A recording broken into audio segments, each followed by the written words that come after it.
Merci beaucoup, merci beaucoup. Je remercie tout le groupe des modérateurs qui sont mes amis.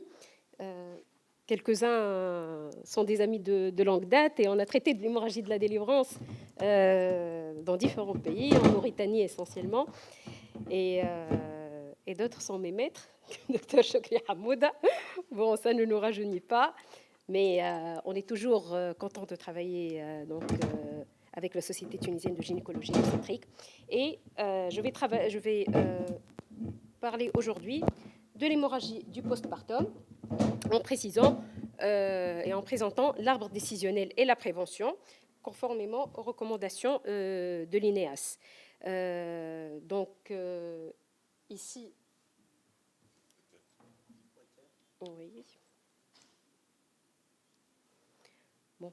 Alors, on est content, à l'ère de l'accréditation, d'avoir justement cette instance nationale donc d'évaluation et d'accréditation en matière de santé, qui est en train donc de gérer les guides de bonne pratique et également les parcours des patients pour différentes pathologies. Et voilà, merci. Je n'ai pas l'écran ici. Je ne peux pas l'avoir. D'accord.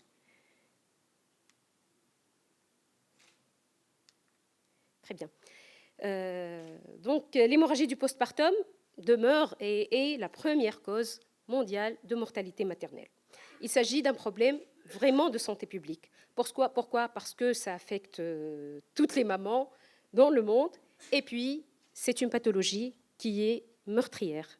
Et donc, il s'agit bien donc d'un domaine de choix, donc pour pouvoir justement agir en termes donc de procédures pour pouvoir réduire justement ce taux de mortalité maternelle qui est en fait un indicateur synthétique d'évaluation de tout le système de santé.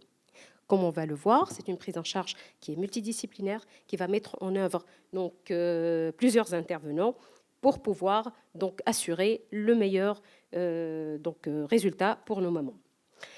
La réduction du taux de décès maternel fait partie donc, des objectifs millénaires de développement selon l'OMS, et on est sur la bonne voie dans cette réduction de ces taux. Alors, justement, la gestion et la réduction donc, de ces taux de mortalité maternelle, essentiellement par hémorragie, ont des implications médicales, et vous avez vu les avancées, les différentes techniques qu'on met en œuvre donc, pour gérer ça, mais également et surtout des implications qui sont médico-légales, parce que, comme on a dit, c'est des pathologies meurtrières, et les gynécologues obstétriciens sont en fait la population et la spécialité qui est la plus vulnérable en matière donc, de procès et d'implications médico-légales. D'où l'intérêt et même l'obligation donc, de mettre en œuvre des guides de pratique clinique et qui soient contextualisés par rapport à chaque pays, donc, selon la superficie, selon le réseau de soins, mais également donc, selon ce qu'il a comme moyen donc, thérapeutique. Alors, justement, depuis très très longtemps, depuis les années 90, on a ce comité de suivi des décès maternels en Tunisie. Et donc, l'intérêt qui est porté à la mortalité maternelle, essentiellement par hémorragie, donc, a été instauré depuis très longtemps en Tunisie. Et on sait... Enfin, la façon de faire, c'était justement de revoir les dossiers de mortalité maternelle. Et c'est pour ça que nous est venue l'idée, avec l'appui justement de l'INEAS, de faire ce guide pour les pratiques cliniques. Et pour ça, pour le projet, plusieurs sociétés savantes qui vont regrouper les différents intervenants donc, pour cette pathologie. Et là, on a plus de 12 sociétés savantes donc, qui sont impliqués dans l'élaboration donc, de ce guide, sous l'égide bien sûr de l'INEAS qui nous donne justement cette accréditation donc, de cette façon de faire. Et justement, ces sociétés savantes, c'est la société de gynécologie obstétrique bien sûr, les sociétés des sages-femmes, l'anesthésie-réanimation, la radiologie et plusieurs autres sociétés ont été sollicitées. Donc, les implications professionnelles. Il faut mettre ce guide dans son contexte. En fait, ce guide n'est pas opposable, dans le sens où, si l'on ne suit pas les différentes étapes de ce guide, ce n'est pas donc une faute, mais c'est un guide de bonne pratique. C'est-à-dire, quand on l'utilise, quand on le suit, donc c'est toujours bien parce que c'est actuellement conforme aux données actuelles de la science. Et là, c'est l'une des obligations donc, déontologiques, donc d'être conforme aux données actuelles de la science. En fait, ce document donc, qui a été élaboré, il est destiné aux professionnels de la santé et aux établissements de santé, donc qui vont pouvoir l'utiliser. Il représente en fait une aide à la prise de décision. Ce n'est pas une obligation, mais c'est une aide importante à la prise de décision. Alors, il s'agit donc de propositions qui ont été développées méthodiquement pour aider le praticien à rechercher les soins les plus appropriés dans les circonstances cliniques, donc dans les différentes circonstances cliniques. Alors, pour l'élaboration de ce guide, alors bien sûr, ça c'est la technique de l'accréditation et puis de l'élaboration donc justement de ces guides de pratique clinique, il faut un groupe de travail, et c'est ce qui est représenté donc à gauche. Il regroupe en général des experts, et c'est ce qui s'est passé, donc de différentes spécialités, qui avons épluché la littérature et qui avons élaboré les guides. Et il y a le groupe de lecture, qui sont des experts également, mais avec un regard extérieur donc, pour pouvoir évaluer donc, cette façon de faire. Alors, bien sûr, tout ça sous l'égide donc, de l'équipe de l'INEAS qui nous donne un petit peu le pas et les différents moyens et, donc pour avoir justement un guide qui soit accrédité et dans les normes. Donc, on a commencé par la mise en place pour définir le sujet, la formation du groupe de travail, la validation de la question. Alors, c'est un guide qui nous a pris quand même 2 ans. Et on est très content qu'il soit arrivé à bon port. La validation de la question, on va le voir tout à l'heure, et les recherches, bien sûr, bibliographiques, parce qu'il faut être vraiment actualisé et up-to-date. L'adaptation. Alors, l'adaptation, pour gagner du temps dans les guides de pratique clinique, on ne va pas implémenter à chaque fois, à chaque pathologie, donc de nouveaux essais thérapeutiques. Et vous savez qu'en matière, justement, de pathologie chez les femmes enceintes et l'hémorragie chez les pathologies aiguës, souvent, on n'a pas beaucoup d'essais randomisés, contrôlés, et donc, il faut avoir d'autres guides, d'autres façons de faire, et on les adapte à la situation. Alors, on a adopté ici le guide de l'OMS, et on l'a contextualisé. Alors, après la revue externe et la finalisation donc, justement de ce guide, et puis ça a donné un fascicule d'une près de 80 pages environ, et ça c'est la version complète, donc qui est consultable, où il y a les items, les recommandations, et puis l'argumentaire, c'est-à-dire pourquoi on a choisi justement cette recommandation et cette façon de faire. Alors, pour les questions cliniques, donc c'est la question qui suit donc la logique PIPO, c'est-à-dire, c'est un acronyme en fait. On a défini la population. La population, c'est les femmes enceintes ayant des hémorragies obstétricales du 2e, du 3e trimestre et du postpartum. Et on a adopté le postpartum immédiat. L'intervention, c'est un dépistage et un diagnostic, traitement et suivi de ces hémorragies. Les professionnels donc, qui sont impliqués, c'est les médecins spécialistes en gynécologie obstétrique, en hématologie, la médecine de première ligne, bien sûr, les anesthésistes réanimateurs, la médecine d'urgence, la réanimation médicale et la radiologie, ainsi que les sages-femmes et les techniciens en anesthésie. Alors, les résultats escomptés, c'est la réduction donc, de la mortalité et l'amélioration de la qualité de vie en harmonisant, bien sûr, les pratiques et en introduisant les nouvelles méthodes thérapeutiques pour être vraiment actuelles et en conformité avec les données actuelles de la science. Les horizons de soins, vous allez le voir ici, c'est tous les niveaux de soins privés et publics. Donc c'est pour ça que vous allez trouver quand même des recommandations donc, qui puissent être donc, adoptées par le plus grand nombre donc, de praticiens. Alors les questions cliniques, rapidement, voir les moyens de prévention de l'HPP, les éléments cliniques nécessaires à l'évaluation des facteurs de risque, comment on va établir donc, le diagnostic de l'HPP à évaluer sa gravité, quels sont les moyens de prise en charge de l'HPP, traitement, manœuvres et autres actes médicaux, et puis comment assurer la surveillance postnatale lors de l'HPP. Alors là, on va avoir des questions et ensuite les réponses et les argumentaires donc, pour ces différents items. Alors, pour chaque item, on avait le niveau de preuve. Donc, lorsque vous allez voir dans le guide, il y a la recommandation, le niveau donc, de cette recommandation, le niveau d'évidence de cette recommandation, et bien sûr l'argumentaire, c'est-à-dire la littérature donc, qui a été utilisée donc, pour pouvoir valider ça. Alors, bien sûr, lorsqu'il y a une recommandation forte, c'est un niveau de preuve qui est scientifiquement établi, et c'est ce qu'on a en fait utilisé pour les différents items. Parfois, lorsqu'il n'y a pas de données dans la littérature, on dit que c'est des avis d'experts ou alors c'est contextualisé par rapport à notre pratique. Alors, la première étape, en fait, c'était à l'admission. Comment évaluer le risque d'hémorragie du postpartum? Et ça, en fait, c'est la synthèse. Ça, ce sont justement les arbres décisionnels qu'on va pouvoir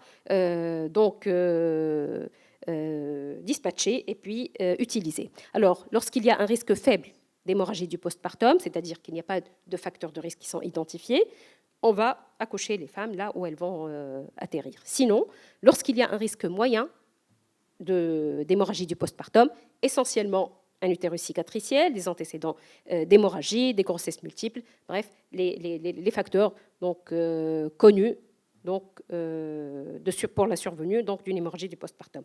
Là, on va les transférer vers un niveau 2 ou 3 après régulation, c'est-à-dire on va les informer donc, pour ce transfert. Sinon, bien sûr, lorsqu'il y a un risque élevé, type placenta prévia, accreta, métrorragie à l'admission, elles vont être donc transférées vers un niveau 3 donc pour pouvoir être gérées. Alors, il est recommandé, et ça c'est une recommandation forte, d'accoucher les femmes qui présentent des facteurs de risque connus d'HPP dans un hôpital qui dispose d'une banque du sang, d'une unité de sang à proximité ou à défaut d'une réserve de sang au sein de cet hôpital. Alors, pour le diagnostic, je ne vais pas y revenir, c'est un saignement anormal et pour les hémorragies graves, c'est les signes de gravité, tachycardie supérieure à 120 battements par minute ou bradycardie, une hypotension artérielle et puis tous les signes physiques, donc d'hypovolémie, la soif, la polypnée, l'angoisse, la froideur des extrémités, les troubles de la conscience et l'oligurie. Et là, on est sur des situations très importantes. Et ça, c'est une recommandation forte. Alors, ici, pour le diagnostic, lorsque le diagnostic de l'HPP est fait, là, on est en première situation, c'est-à-dire que les pertes sanguines, elles sont supérieures à 500 cc, et ça c'est la définition, mais moins de 1000 cc, avec des modifications des constantes vitales supérieures à 15%. C'est-à-dire qu'il y a hémorragie, mais encore, ce n'est pas donc, un niveau qui est très, très alarmant. Alors, là, on va avoir... l'appel de l'équipe des obstétriciens, des anesthésistes réanimateurs et des infirmiers du bloc opératoire et des sages-femmes. Et là, on va identifier l'origine du saignement. Et là, on va vérifier les 4 T, comme on l'a dit, vider la vessie, anesthésie pour le geste endo-utérin, antibiothérapie, délivrance artificielle, donc si le placenta est encore en place, la révision utérine. Alors, tout ça, c'est la prise en charge, c'est ce qu'on appelle la prise en charge initiale. Il y a également, donc, et en même temps, la communication entre les différentes parties donc, qui vont gérer cette hémorragie, et on va essayer d'arrêter l'hémorragie par le massage, par les sutures, les utérotoniques et puis l'acide tranexamique. On va évaluer après 15 minutes. S'il n'y a pas de réponse, donc on va aller vers les prostaglandines, sulprostone, misoprostol. Et ça, ce sont des produits qui sont disponibles en Tunisie et qui sont disponibles dans tous les niveaux. En parallèle, c'est la réanimation. La réanimation avec l'évaluation et la réanimation périodique, l'oxygénothérapie, le réchauffement, les voies veineuses, la biologie, le remplissage et puis surtout la surveillance donc, des signes vitaux. Alors, comme vous allez le voir ici, tout ça va prendre au maximum une trentaine de minutes. Et ça, c'est la prise en charge initiale. Sinon, la situation 2, on est soit en saignement continu et les pertes vont excéder donc, les 1000 cc et en deçà de 2000 cc. Alors, ici, il y a une recommandation forte à avoir les sacs de recueil. Et on en a discuté pour pouvoir donc, les disposer donc, pour tous les accouchements. Alors, où il y a donc, un saignement important ou alors des signes vitaux donc, qui sont instables. Là, on va avoir donc, recours à un remplissage et puis les besoins transfusionnels ici vont être donc, présents. L'arrêt de l'hémorragie, on va aller vers le deuxième niveau. On était sur un volet médicamenteux. Ici, on va passer justement au geste. Le tamponnement, on l'a vu tout à l'heure donc, dans la présentation précédente, les compressions bimanuelles, les champs endoutérins, la sonde de Bakri, et ça, c'est une recommandation forte. On peut utiliser donc, les artifices donc, qu'on a suscités, mais la sonde de Bakri, quand même, elle est dédiée à ce type d'hémorragie. Et on va vraiment œuvrer à ce qu'on ait un tel donc, dispositif en Tunisie. Les utérotoniques et encore le sulprostone, s'il n'a pas été donc, utilisé. Et il faut toujours évaluer et réanimer en parallèle. Et penser à d'autres étiologies.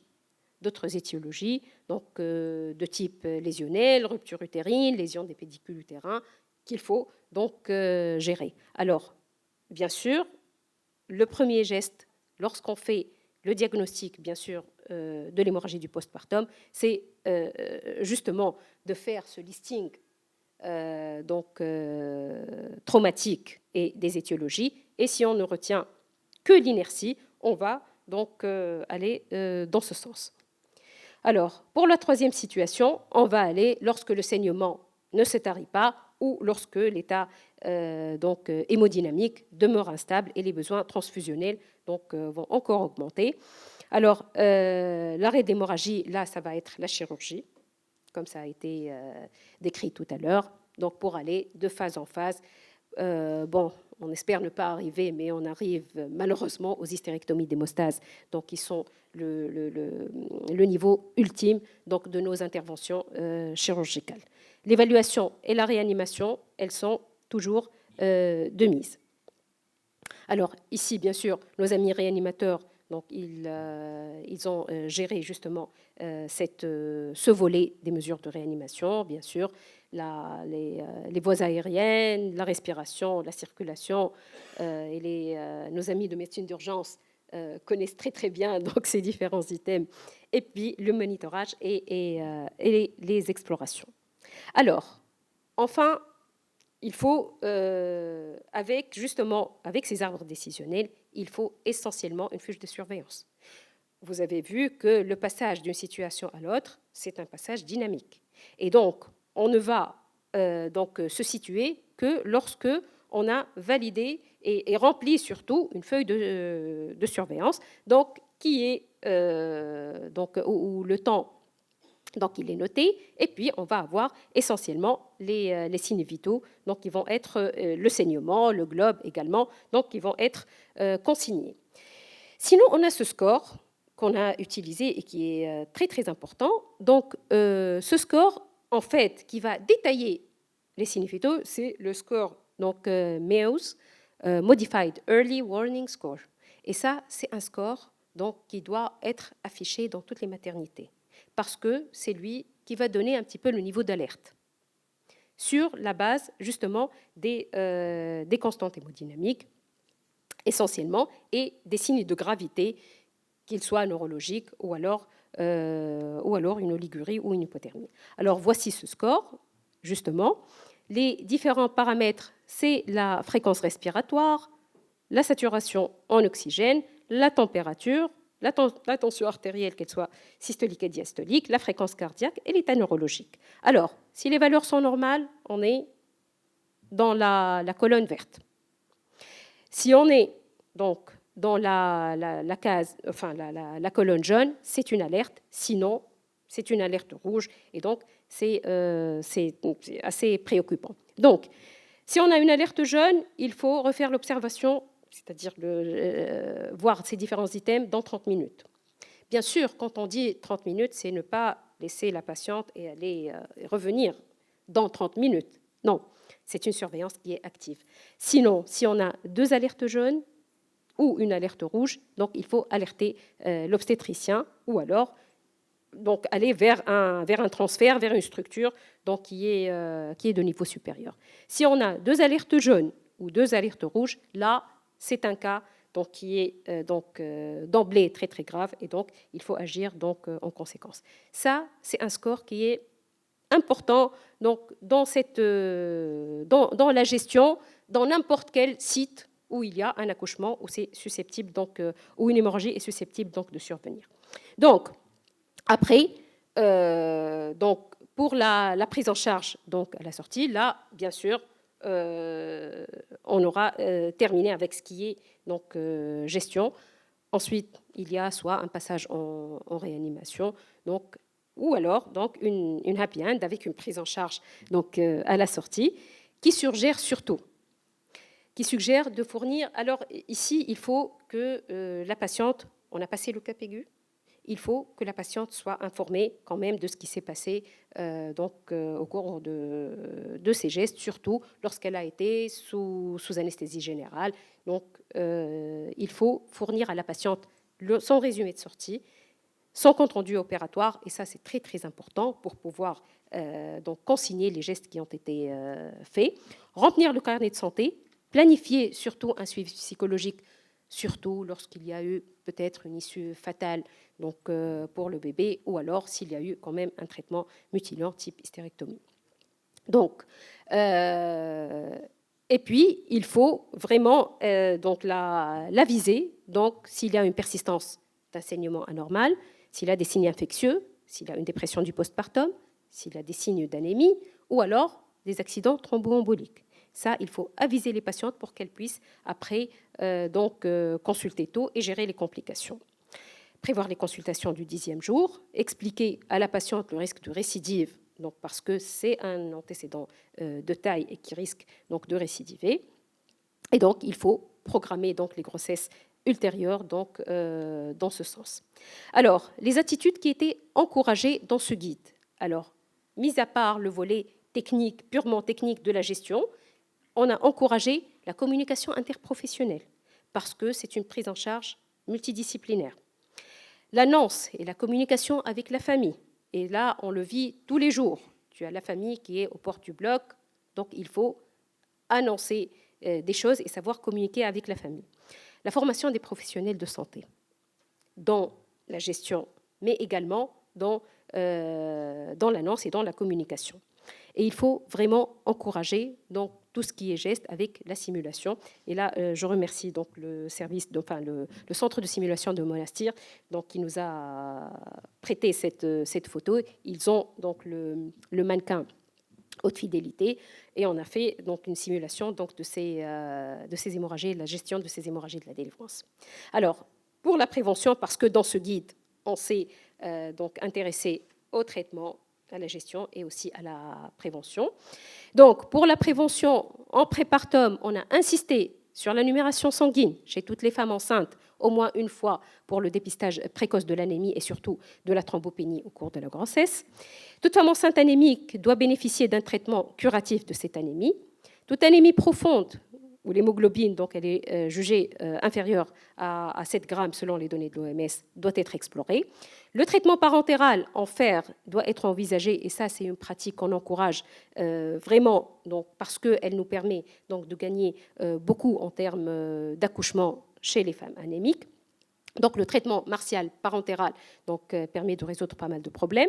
En l'absence d'anémie, en Tunisie, on préconise une supplémentation orale quotidienne préventive, donc en fer et en acide folique. Et puis, toute thrombopénie, bien sûr, diagnostiquée, doit être suivie et explorée donc, pendant la grossesse. Sinon, dans la prévention, dans le postpartum, il est recommandé d'utiliser les utérotoniques en prévention primaire de l'HPP, c'est-à-dire pour tous les accouchements, quel que soit le niveau de risque, en utilisant l'ocytocine à 10 unités par voie IV ou EM, qui est l'utérotonique de choix est recommandé. Donc, on va utiliser les autres utérotoniques lorsque l'ocytocine n'est pas disponible, surtout lorsque la chaîne de froid n'existe pas ou n'est pas disponible. Les autres utérotoniques injectables peuvent aussi être utilisés, comme l'ergométrine. Il faut évaluer le tonus utérin par la palpation abdominale, et ça, c'est les ABC de la surveillance donc de tout accouchement. Faire la délivrance du placenta par une traction contrôlée, utiliser les sacs de recueil pour quantifier les pertes sanguines, et ça c'est la nouveauté donc qu'on a donc implémenté dans la prévention. Et puis, lors des accouchements par voie basse ou par césarienne, il faut donc justement faire ce recueil et la quantification des pertes sanguines. Donc, en conclusion, on va dire que la prévention et la prise en charge de l'HPP demeurent multidisciplinaires et elle le restera, et on encourage donc à ce que ça soit fait ainsi. L'apport des guides de pratique clinique est indéniable pour l'uniformisation. Une évaluation périodique des pratiques est également nécessaire, et le guide, même s'il est actuel, mais il est toujours actualisé selon les données de la science. Et on a vu, madame, ce qu'elle a présenté donc, tout à l'heure. Et toute étape de la prise en charge de l'HPP doit être obligatoirement répertoriée et notifiée. Et il faut uniformiser les fiches de surveillance qui sont proposées par le Programme national de périnatalité. Et je vous remercie pour votre attention. Merci au professeur Chiraz pour cette présentation.